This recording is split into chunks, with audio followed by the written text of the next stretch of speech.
was located. The red line is railroad track, which also went on to Newark, but that's where it was located. I just want to give you a little background about Wayne County and Marion. In the 1990s, early 1990s, Wayne County was primarily agricultural, made up of small family farms. It had been settled by the English originally, and the English brought in the Dutch as indentured servants or as laborers for their farms. Marion was well suited because of the muck, and that had been exposed by draining the swamps, which had been created when the Wisconsin Glacier came through, and as it came through, it dug out the low areas, and those became filled with melting glacier ice eventually, or water, not ice. And in time, as the forests came in, the animals and all of the trees and swamp weeds and everything, when they died, they would settle to the bottom of the swamp, and of course all of their nutrients went into the earth. So when that was drained, that was great productive land. Marion also benefited to a degree with the Lake Ontario lake effect, which keeps in the fall, it keeps the land warmer because the water holds the heat, and in the spring it holds the cold. The lake holds the cold, so the air is cooler. Therefore, the trees don't bud, fruit trees don't bud as quick, and you have a longer growing season for picking. Marion benefits to a small degree, not like the people really along the lake, but it all helped. And the upland drumlins were great places for growing fruit trees. In 1929, Wayne County shipped more apples than any other place in the United States. Of course, the states that were to the west were not as developed as they are in today's world, but still, that was quite a lot of apples that were being shipped. And Marion, what benefited from the apple growth with dry houses, cider mills, cold storages, and of course the vinegar works.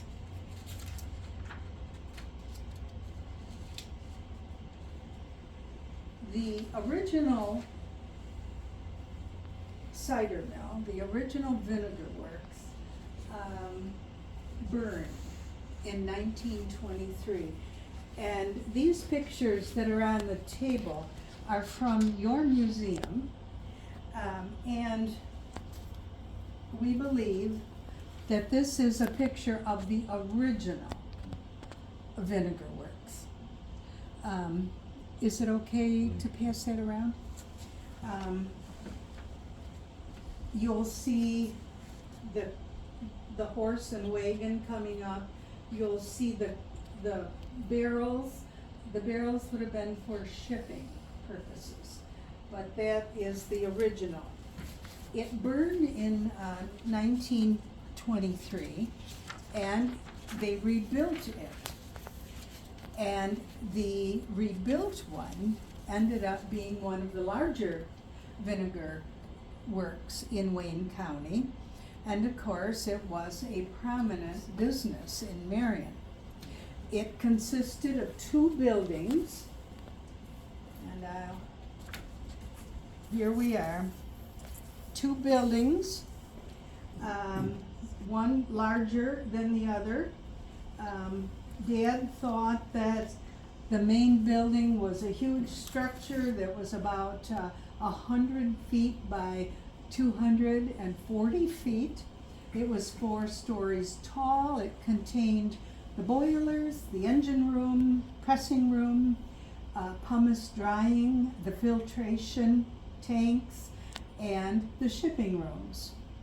The second building was 2 stories high. That one measured around 80 by 120 feet, and that stored liquids. Now, I don't exactly know what liquids, because he said the filtration tanks were in the main building, but I suspect there were more tanks in the liquid room. And that there were also wooden storage tanks behind the buildings. And this lower picture shows you the wooden storage tank. In today's world, they're made of stainless steel, and the wooden ones have disappeared. But in those days, they were wooden.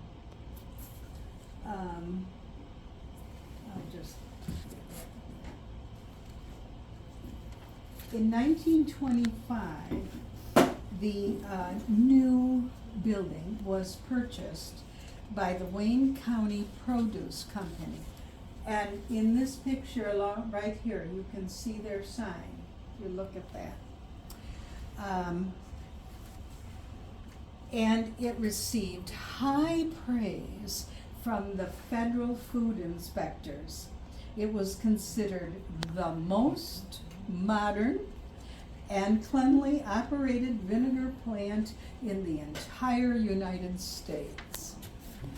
In fact, the inspectors were so impressed that they used this as a model for other vinegar plants around the United States. In 1925, one of the company's largest clients was the Richard Hellman Company, known, and we know it, for Hellman's mayonnaise, who also did some production of horseradish and rye bread and some things like that. At one time, Wayne County farmers furnished over 10 million bushels of apples to be sold to different places, with 250,000 apples. And I don't know whether they counted each apple or not, but 250,000 apples came out of Marion each year. Now, I'm going to tell you about the process of making vinegar and how it worked in the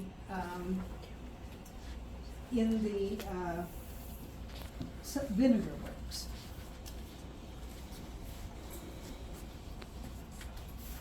Were brought to this picture purposely because in today's world, if you look at the way they're growing apples, they're short little trees. They're about this big around, and they have to have wire fencing to hold them up because their stems are so weak. But in these days, the apple trees were huge trees, and the ladders were tall, wooden, heavy things, and it took a lot of effort just to pick the apples. They were using horses and wagons still in 1929, and from after they'd been picked, they were transported to the mill by horse and wagon, and they also came from other places around Wayne County and other counties.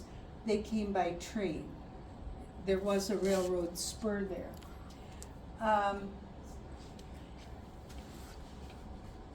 We discovered this picture that shows all these apples piled up that had been dumped there. Dad said that the ones that came on cars also stayed in the cars. But these might have been brought by wagon or taken out of the cars and dumped there.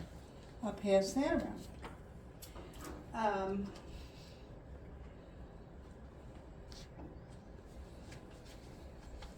Now to get them in the building, they were put into bins and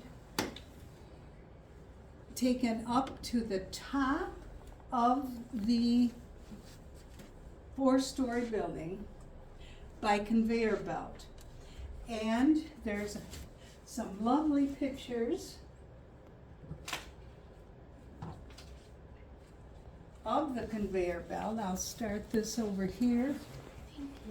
Oh, I'm sorry. Thank you. I'm sorry. And this one, I'll start this way and around. It was a huge conveyor belt, and they were taken up to the top floor where they were stored. Now, that's the only time that a motorized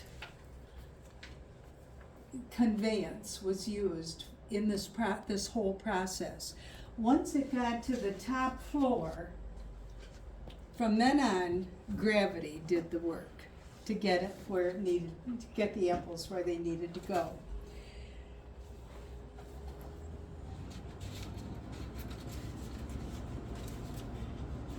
The apples would have gone from the top floor down through a chute.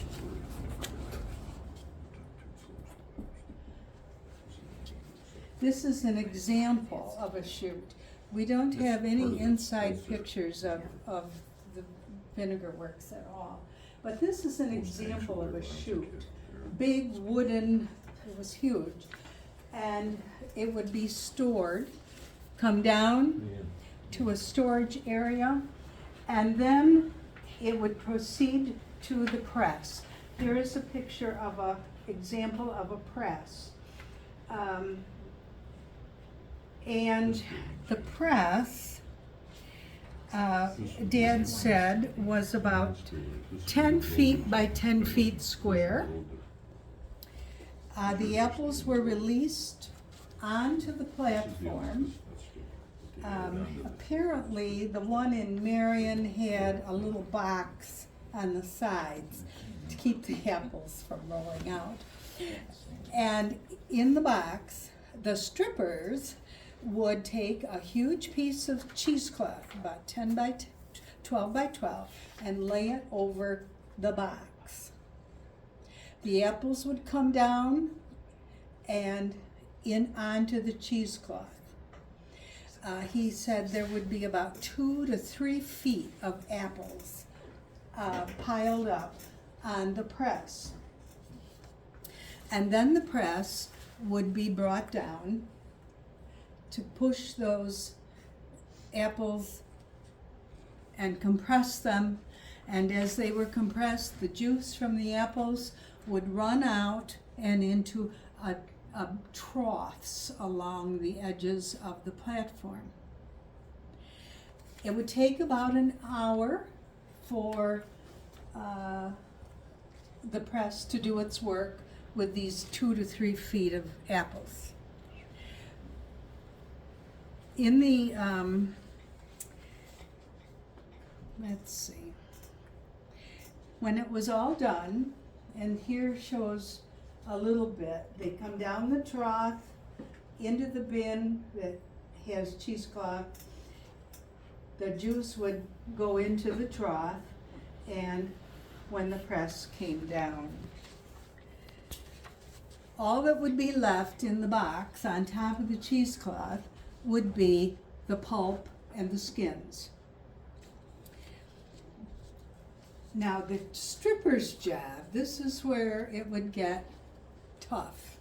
The strippers, one on each side of the press, would have to grasp the cheesecloth, lift it, and on one side of the press was a bin. And they would have to lift the cheesecloth up and dump the pulp and the skin into it. Very heavy work.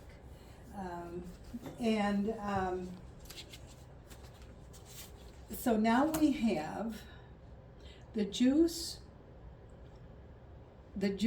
and the separated from the skins and the pulp. So now what I'm going to do is I'm going to tell you what happened to the skin and the pulp. I'll tell you that step first. From that bin, it fell into a storage area below. Again, gravity is working for them. And the pulp would be, and the skins would be shoveled into the drying room, the evaporation room. And the evaporation room had a grid on the floor, and underneath it was the furnace. So here is the furnace. You can see the grid on the floor. It was a wooden one. The furnace would be going. Somebody had to keep feeding the furnace to keep it going with either wood or coal. Coal was preferred, but wood was cheaper. And throughout the drying process, a couple of men would be at least every few hours, they would go in and shovel and turn it over so that all of the pulp and skin would dry. Once it had all been evaporated, it was shoveled down to another chute that went down to be bagged and shipped off by railroad car. And Dad said that when he was there, most all of the skin and the pulp was shipped to a Certo making factory to be used in gelatin. So we've got rid of the pulp. Now we go back to the press. We've got the juice. The juice now is running through a hose to a tank. It was called a fermenting tank. And I'm sorry, not a fermenting, a filtering tank. Got my F's mixed up here. They went to a filtering tank. We believe that the filtering tanks were what were in this other building. And they seemed to be smaller. There was a picture, there's a couple pictures here. It says 1920, but we kind of think that this is the new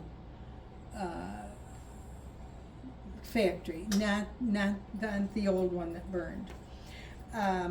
And you can see some filtering tanks there.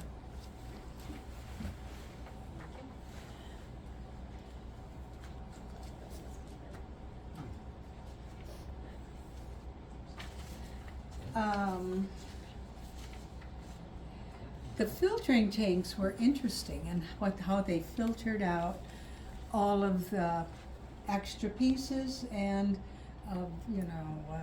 maybe skin, maybe some pulp came through, maybe some seeds, and how they filtered it was they filled the tank with reeds from the swamps. They were cut into 3 feet by 2 feet long, maybe. And they filled the tank. These are just some pictures. This was another job related to that business. I don't think they do that anymore. But in those days, that would have, if you lived near a bay or a swamp, that might have been a business that you supplied them with. The tank would be full of the reeds, and it would be, the juice would come in the tank, either pumped up, or if it was inside and coming down, it could just go into a tank. And it would slowly filter down and come out finally at the bottom. And once it came through, it was pumped over to the storage tank. Those were the big tanks that were outside, and there the juice would turn to hard cider, and then finally into vinegar. It took maybe a year for that to occur. Dad said the men would sneak out and help themselves open the tap and help themselves to the hard cider, but they had to be sneaky about it, because if they were caught, they would be fired. But of course you had to test it, right, to know if it was working or not. I mean, it was part of the job. Now that was the process, but it's not all the work. And now I'm going to tell you about working at the mill. They worked Monday through Saturday. That was the normal workday week of the time. Monday through Saturday. There were 2 20-minute lunch breaks a day, no other breaks. They earned 25 cents an hour, but after 8 hours, they did get time and a half. Now, Dad told a story that when Howard graduated from high school, he went to the mill to look for a job, and he wanted his first job in working at the mill would be a relief stripper. So if somebody was out, sick or whatever, they would call a relief stripper. So Howard applied, and Ed Williamson, who was the boss, interviewed him and said he would hire him, and he offered him 20 cents an hour. Now Howard, of the 2 brothers, Howard was the feisty one. And he was not opposed to saying what he thought.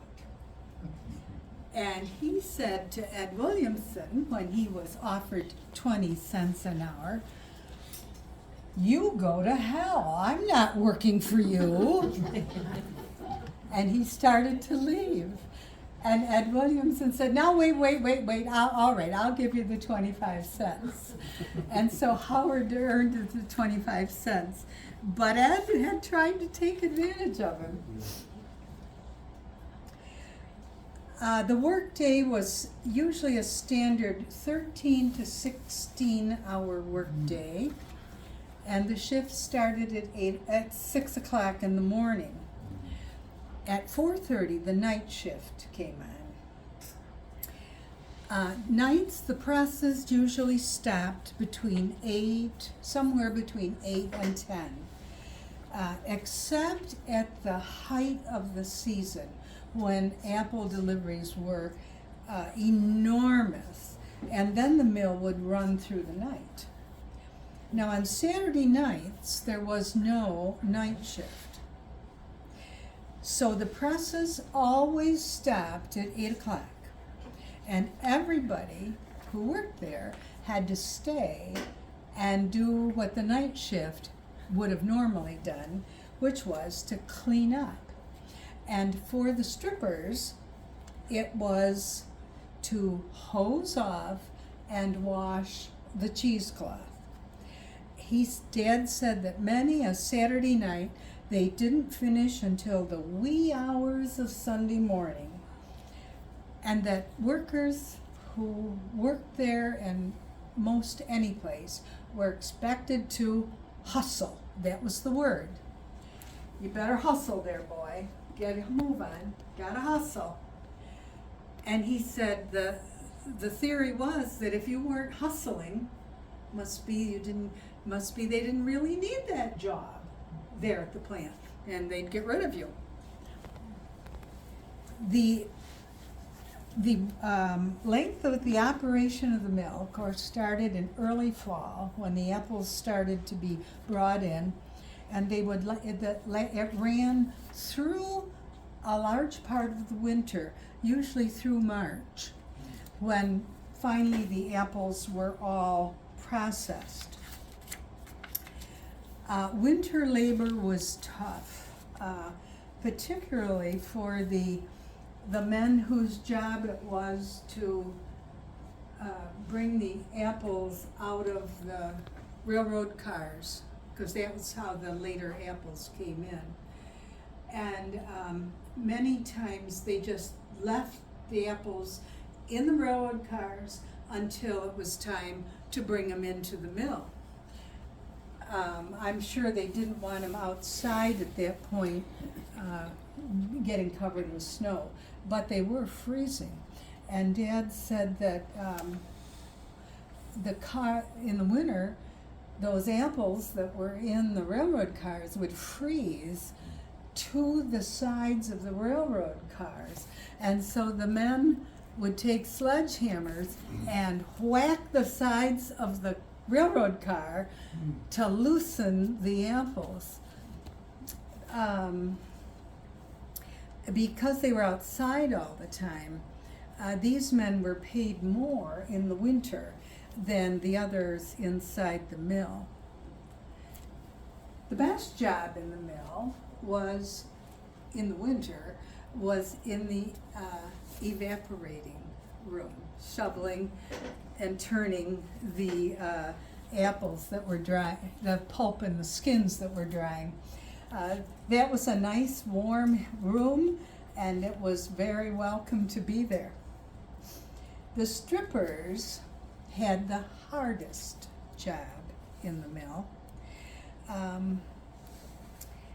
because when the cheesecloth, when the press came down on these frozen apples, it froze to the cheesecloth. And then, when you went to lift it and throw it into the bin, it stuck to the cheesecloth. So you'd have to do it again and again until it all got off. And Dad said that it was his favorite people to work with were Howard, his brother, and Al Short, because they were coordinated. They could work as a team. But he said if you had somebody working with you and they weren't right there with you and they were a little bit behind you, you were the one doing the lifting and the turning. They were kind of just helping along the way. He said those were bad days. They worked really hard, and he was exhausted at the end of the day. At the mill there were 10 presses functioning, but there were only 6 strippers, 3 teams. So he said we had to hustle all the time to keep up. There was never an idle moment.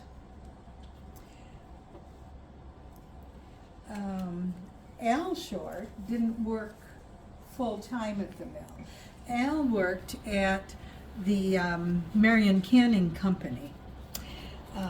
And then he would come to the cider mill after he'd done a day's labor at the canning factory and worked for another 5 hours.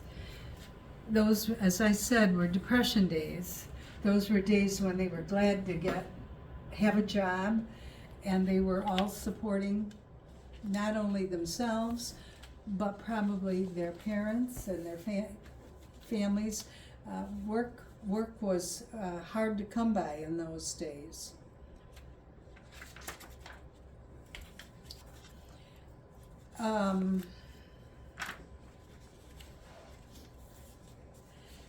Now after a day's work with the presses, the cheesecloth, as I said, had to be washed. And previously the strippers would have hung it up, some of it. There were lots of pieces of cheesecloth. So the cheesecloth had to be hosed off and hung to dry. He said at the end of a long day, everybody naturally got sprayed and soaked, and anybody walking by was fair game.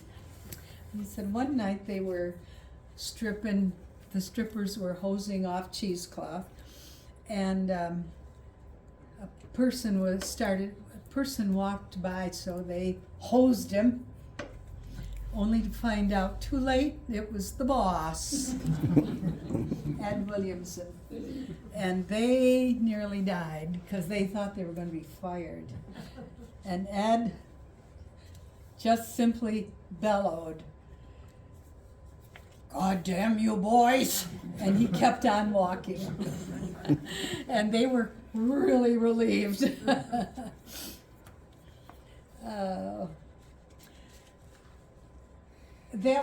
That's the end of their normal routine. But however, once a year, all the tanks had to be cleaned. And in the filtering tanks, the reeds had to be removed. And that was a job in itself.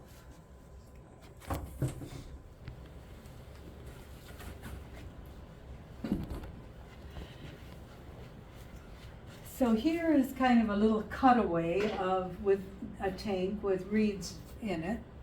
And what they would do is they would put a wooden platform on top, and the platform, let me find out this, was about 4 feet wide and 12 feet long. And two men would get on that, 3 to 4 men, 3 to 4 men would stand on the platform with pitchforks, and they would pitch up the reeds, wet, soggy, stinky reeds, and throw them over the top. Of course, as this slushy, wet mess, it would kind of ooze to the side, and slowly the platform would lower. At one point then, they no longer could pitch them over the top. So the platforms were on ropes. So, and there were a couple of men on top handling the ropes. So then they would put in a second platform, and the men on the bottom would pitch the reeds onto the platform above, and the men on the platform above would pick them up with a pitchfork and do it over the top. That tandem. That would continue until sometimes there were 4 different platforms before they got to the bottom. Once it was empty of the reeds, the sides of the wall had to be cleaned. They had to hose them down, and then they had to scrub them. And the men who were doing that work, did have masks. It was a really stinky, nasty job. But as they got near the bottom, there was also a lack of oxygen down there. So each of the men who were being lowered to do the scrubbing work had a rope around him with a guy at the top who was watching him. And when they started to pass out, he would haul them up. And Dad said it was very common and usual for men as they got near the bottom to pass out from lack of oxygen. He said he never passed out, but he surely was dizzy and lightheaded. I had.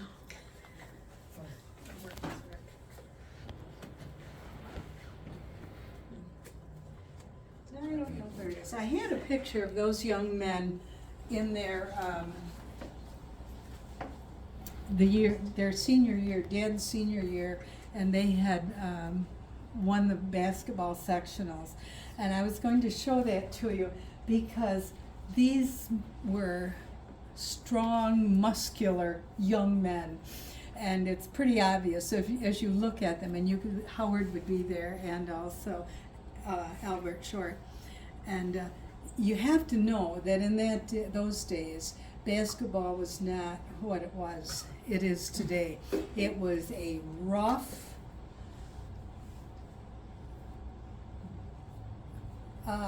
aggressive sport with a lot of shoving and bumping and punching. If you could punch somebody in the stomach when the ref couldn't see, they did. And it was, so they were in good shape. And to do this kind of work, you really had to be in good shape. So that's the story of the Vinegar Works.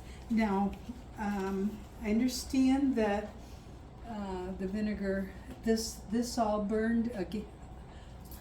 Maybe 1960. I say 1960 because my research showed that the Wayne Food Products owned this from 1925 to 1960. So perhaps that's when it burned. I don't know. You'll have to look that up yourselves. And it was a good business for the time. No longer is there, but it was a way of supporting your family in Depression times, and it was just one of the many jobs that the people of that time had. So that's my story about the Vinegar Works, and I don't know much else to tell you. I'd say if you have questions, ask me, but I really don't think I have anything else that I know. So you can ask, but I won't have the answers. So thank you very much.